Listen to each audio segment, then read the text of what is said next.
माँ दुर्गा राक्षसों का अंत करने के लिए पैदा हुई थी। माँ दुर्गा का ये रूप भगवान शिव की पत्नी पार्वती का अंग है। माँ पार्वती ने भगवान शिव को पाने के लिए कठिन तपस्या की थी। माँ के हर रूप की अलग कथा है। आज माँ के रूप महाकाली की एक कथा का हम वर्णन करने जा रहे हैं। अगर आपने अभी तक हमारे चैनल को सब्सक्राइब ना किया हो तो प्लीज़ इसको सब्सक्राइब ज़रूर कर लें, बेल आइकन भी दबा लें ताकि आपको हमारी वीडियो सबसे पहले मिलती रहें। चलिए शुरू करते हैं। भगवती दुर्गा की 10 महाविद्याओं में से एक है महाकाली, जिनके काले और डरावने रूप की उत्पत्ति राक्षसों का नाश करने के लिए हुई थी।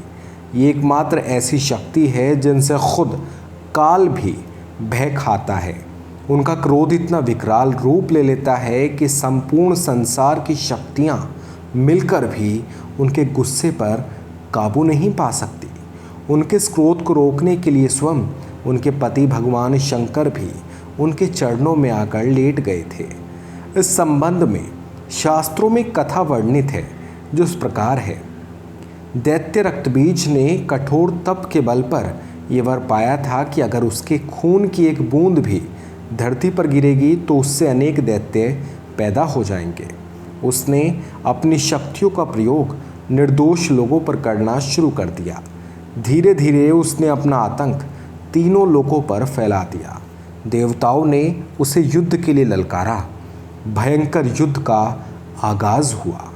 देवता अपनी पूरी शक्ति लगाकर रक्तबीज का नाश करने को तत्पर थे, मगर जैसे ही उसके शरीर का एक भी बूंद खून धरती पर गिरता तो उस बूंद से अनेक रक्तबीज पैदा हो जाते। सभी देवता मिलकर महाकाली की शरण में गए। माँ काली असल में सुंदरी रूप भगवती दुर्गा का काला और डरावना रूप है, जिनकी उत्पत्ति सिर्फ राक्षसों को मारने के लिए ही हुई थी। महाकाली ने देवताओं की रक्षा के लिए विकराल रूप धारण कर युद्ध भूमि में प्रवेश किया।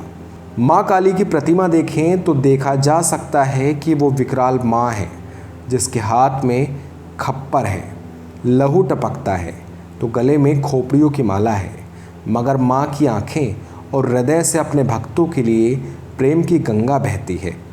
महाकाली ने राक्षसों का वध करना शुरू किया, लेकिन रक्तबीज के खून की एक भी बूंद धरती पर गिरती तो उससे अनेक दानवों का जन्म हो जाता, जिससे युद्ध भूमि में दैत्यों की संख्या बढ़ने लगी।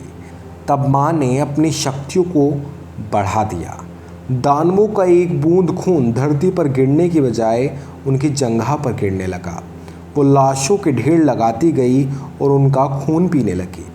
इस तरह महाकाली ने रक्तबीज का वध किया, लेकिन तब तक महाकाली का गुस्सा इतना विकराल रूप ले चुका था कि उनको शांत करना ज़रूरी था, मगर हर कोई उनके करीब जाने से डर रहा था। सभी देवता भगवान शिव के पास गए और महाकाली को शांत करने के लिए प्रार्थना करने लगे। भगवान शिव ने उन्हें बहुत प्रकार से शांत करने की कोशिश की, लेकिन जब सभी प्रयास विफल हो गए तो उनके मार्ग में लेट गए। जब उनके चरण भगवान शिव पर पड़े तो वो एकदम से ठिठक गए। उनका क्रोध शांत हो गया। आदि शक्ति माँ दुर्गा का वर्णन कई पुराणों में वर्णित है। दोस्तों, आपको हमारा ये छोटा सा किस्सा कैसा लगा, प्लीज़ कमेंट सेक्शन में आप हमें ज़रूर बताइएगा। वीडियो अगर आप यूट्यूब पर देख रहे हैं तो हमारे चैनल को आप सब्सक्राइब कर सकते हैं। फेसबुक पर देख रहे हैं तो पेज को लाइक कर सकते हैं। वीडियो आपने पूरी देखी, इसके लिए आपका बहुत शुक्रिया।